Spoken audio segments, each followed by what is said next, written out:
Okay, really quick on a side note, I almost completely forgot about this, and I'm going to have to edit this in afterwards. I apologize. If you've been following this build, please pay attention to these resistors. This one is 100. Actually, I had this set up as 120. I think we are actually using a 100 ohm resistor there. This one, you can use a quarter watt or an eighth watt. It's fine either way.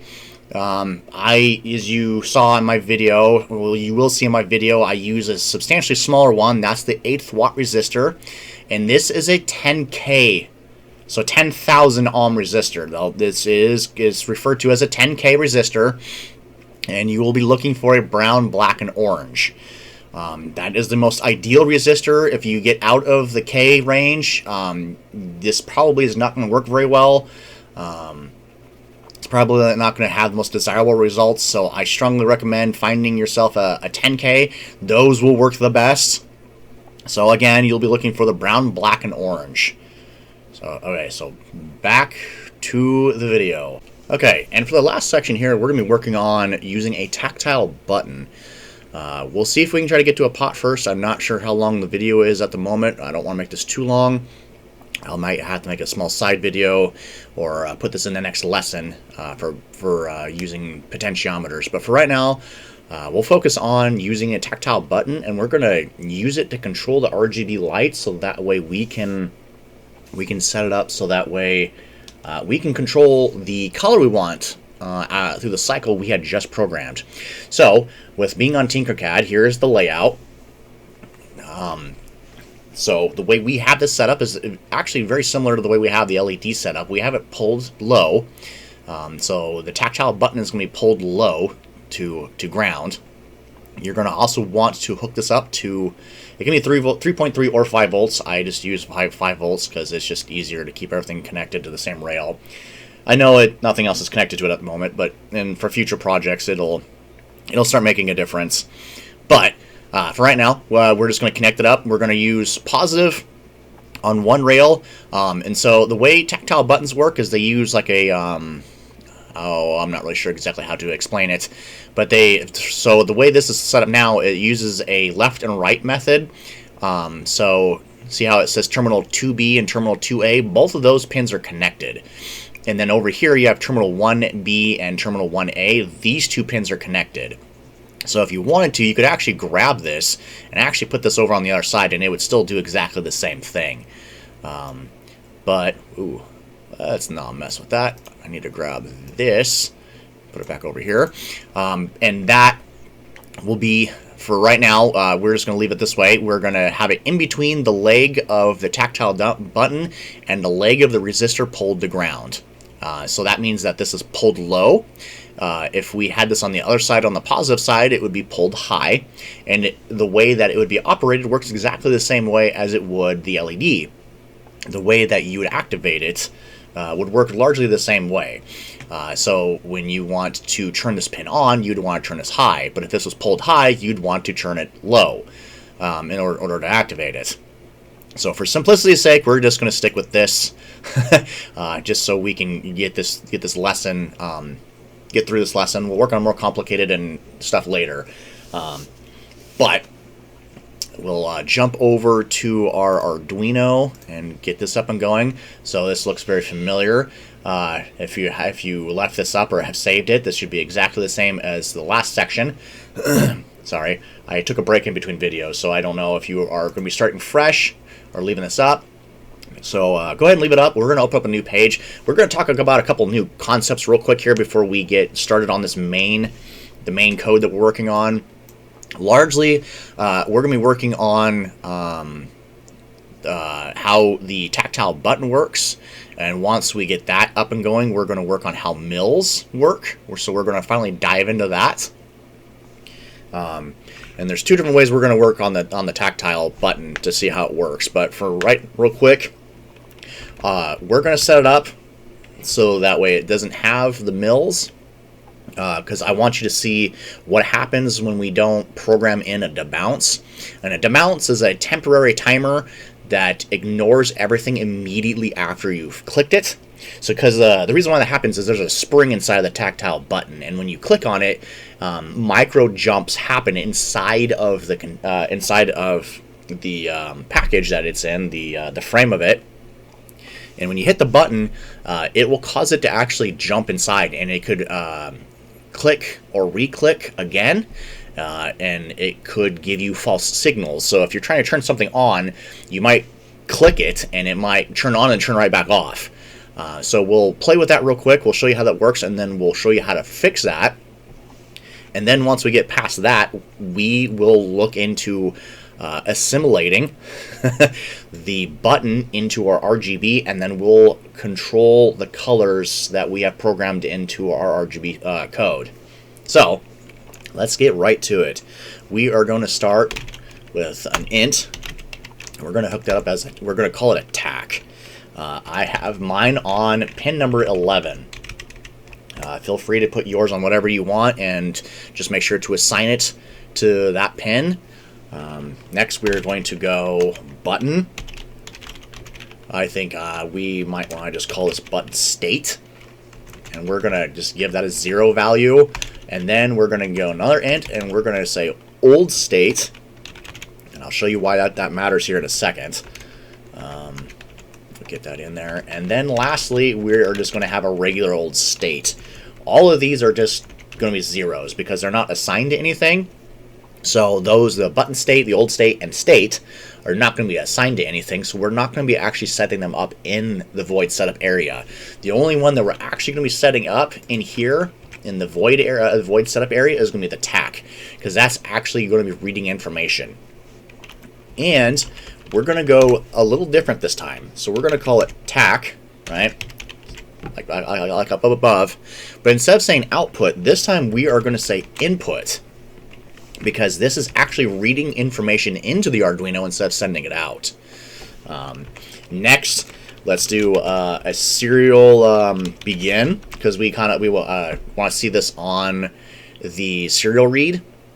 And once we get things up and going, we'll move off the serial read, but it's important to see what it is exactly that's doing. This is probably the best way to do it. So we're going to say 9600 baud. There's other ones, but this one's a pretty well-rounded number, so we'll start off with that. And now we'll jump down into loop, and this is where we're going to start everything. The reason why we have button state is because we're going to assign it the reading value for tack. And what I mean by that is we're going to say button, right? So remember, we're going to call it this value right here. We're going to call it button state.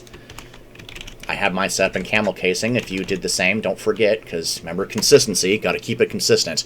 And we're going to only use one equal sign because you're assigning the value of what is on the right to the holder or container on the left.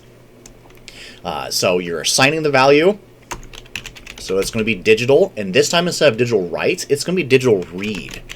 So we're actually going to, so like remember, it's going to be sending information into the Arduino. So it's going to be listening for this. When you hit that button, it's going to listen for it. And we're going to say tack, and there is your value that will be listening or reading, or not reading, but listening for you to hit that button so it knows what to do. Next, we're going to go if. And here we go. So here we're going to get into something a little more complicated here. And we're going to give this 2 sets of soft brackets because we're going to be giving this 2 commands to look out for.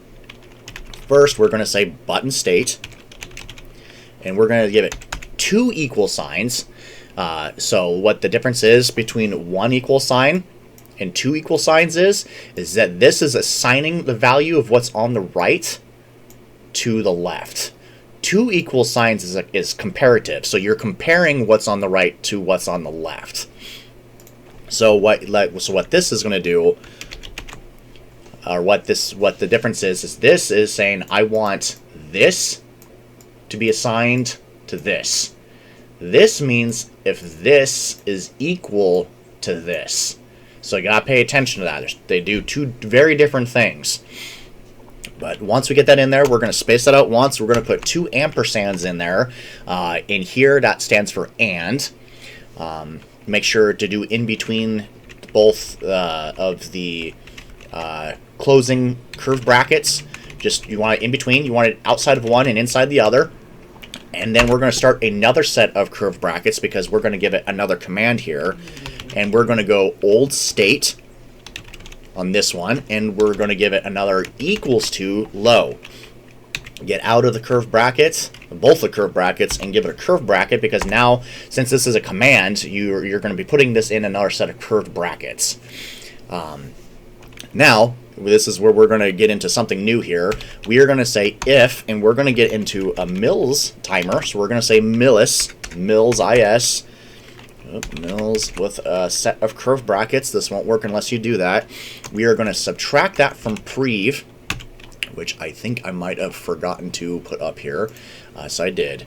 So one of the important things with mil timers is prev or previous usually is directly connected in some way, shape, or form to mils. It doesn't have to be prev, and I didn't even spell that.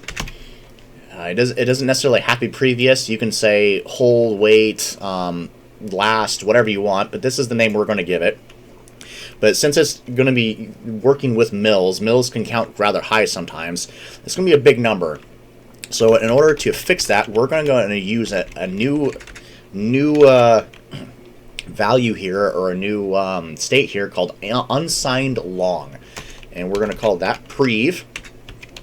And we're going to assign that to 0. Sorry, excuse me. And so then there's that. And then I forgot about this, and I'm going to show you something else, something a little different here too, not to confuse you or anything, but just so that you're aware that it exists.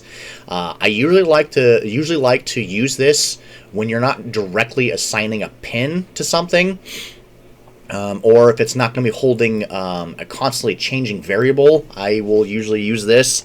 I don't use a lot because sometimes I completely forget about it, but there is a thing called a define. So when you define, you can give it a name, and then we're just going to say 100 at the end of that, because we're actually going to use this for the mils counter. So it's going to switch values or hold the value for 100 milliseconds, and that's going to be part of the bounce we were talking about. So to jump back down to our mils counter here, we're going to say it's more than or equal to hold. So now, I know I don't have all this in, but so far what this is reading is as if mils minus prev, now prev is 0 right now, is more than or equal to hold. Hold right now is 100 milliseconds. And so, so right now that's what it's saying, and now since that's another command we're giving, that's going to be another set of curved brackets. Now we're inside two sets of curved bracket commands. We're going to say state is equal to 1 minus state. And I know that looks really confusing, but that is just a really fancy true or false Boolean.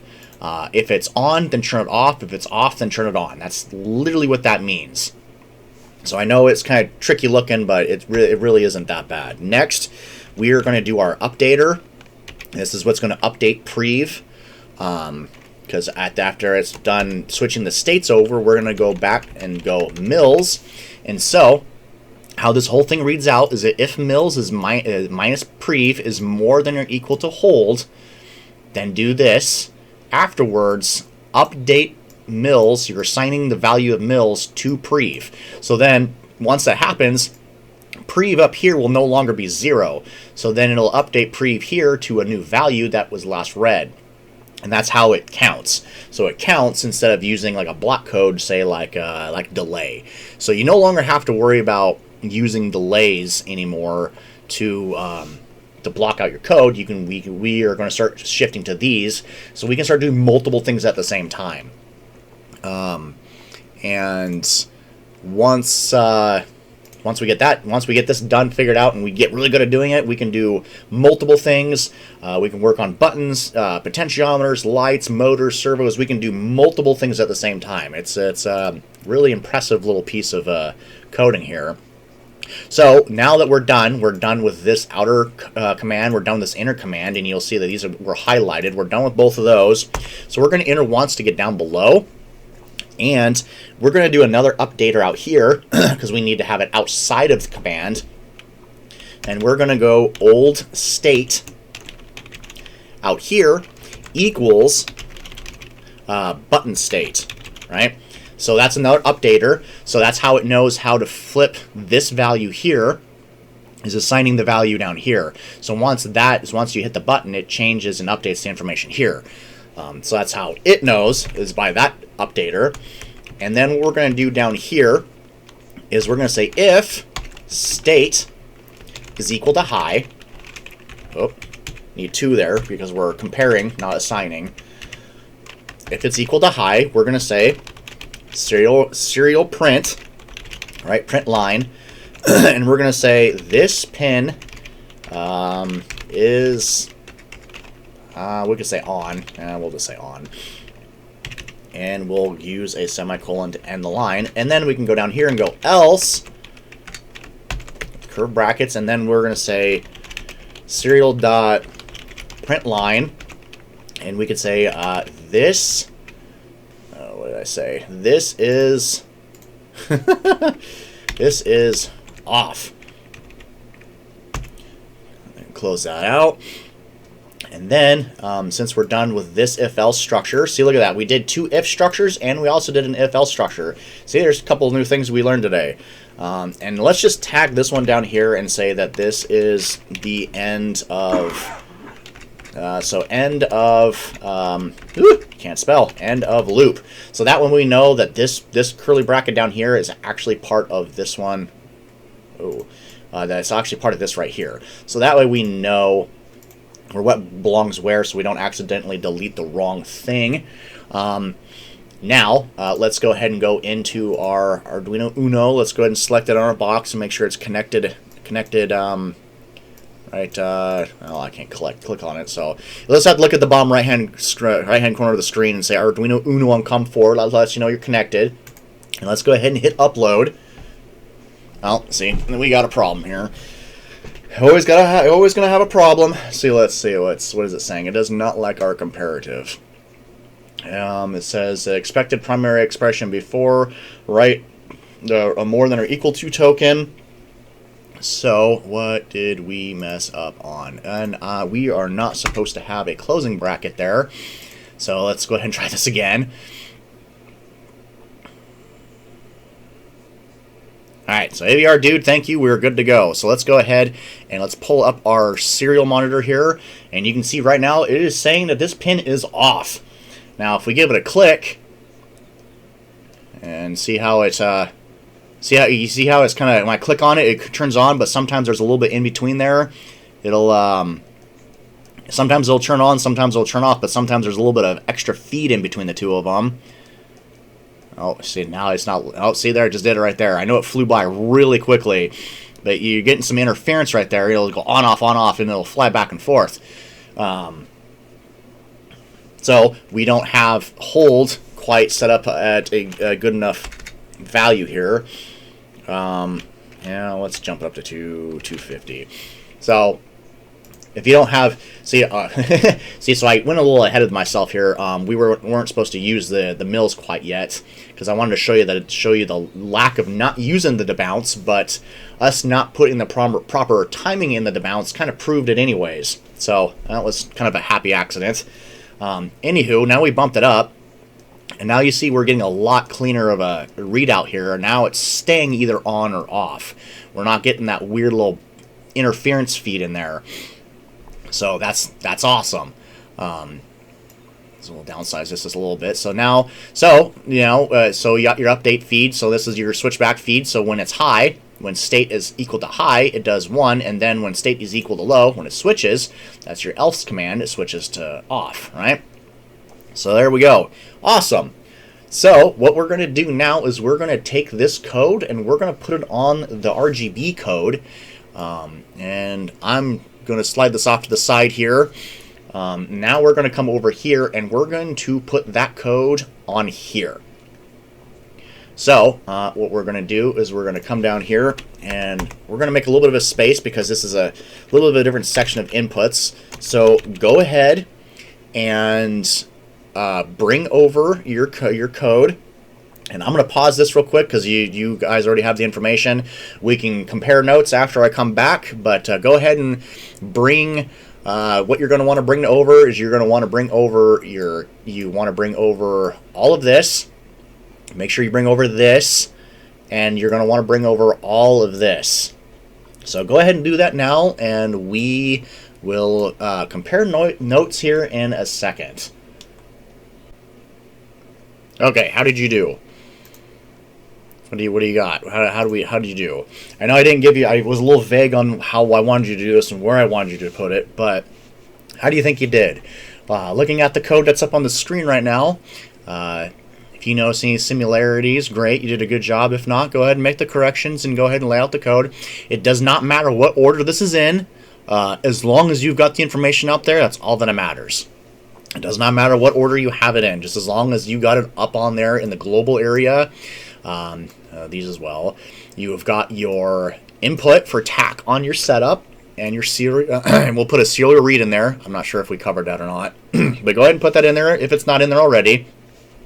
And now your button command for reading the TAC, that's we're going to read here. So congratulations if you nailed it. If not, go ahead and just make a couple corrections and make sure it's exactly how you see it. And now, for the fun part about this is where we're actually going to get that button to control our RGB light. So this is, for me, I hope for you, will be the most exciting part of this. So one of the very first things we're going to do is we're going to get rid of this state, because now we're not flipping between true and false. We're actually going to be using levels.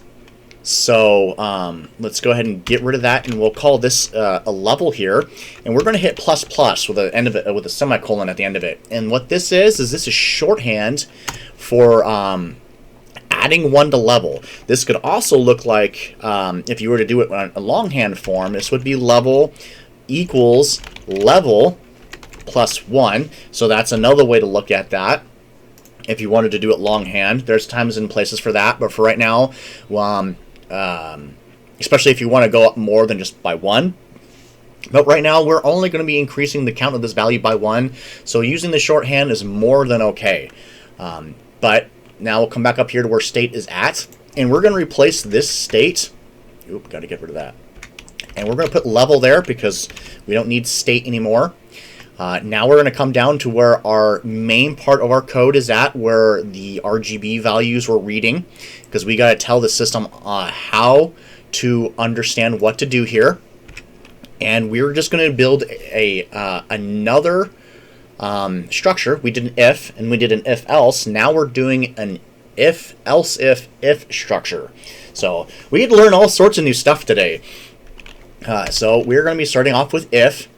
And then curve brackets, and we're going to say level, and we're going to give it the comparative operator. If you remember, that's 2 equal signs because we're comparing one value to another. And so we're just going to say if level is equal to 1, curve brackets. We're going to delete the end one here because we don't need that necessarily right there. We're going to say if it's equal to 1, and we're going to get this out of here, and we're going to place that bracket that we just removed, and we're going to put it there. We're going to get rid of the delays. We don't need those there anymore. And we're going to say else space if, and then we're going to do another curve bracket, and then we're going to say level is equal to 2. Now if you see what I'm doing here, we're going to do this all the way down the line, right? So if level is equal to 2, so what we're going to do is, just to speed this up a little bit, we're going to control C this, and we're just going to then highlight every delay, and we're going to control V. We're just going to get rid of all of those. Oop, don't want to do that. Okay, that one. This last one down here is going to be a little different, but just go ahead and put that in there for right now. We'll make the adjustments that we need. And so now what you want to do is you want to go down and make sure it says 1, 2, and then we need to make sure that that says 3. This one says 4, and 5. Whoops. I said the wrong number and hit the wrong number. That one's, oh, I'm doing really good. So I was counting right, apparently. We're going to go 4 there. We're going to go 5 here. Now this one, we're not doing anything. This is going to be what is referred to as a catch-all. So when you have multiple things you're comparing to, the else function is almost always going to be your catch-all. So if anything is outside what you're looking for, the else will catch it, right?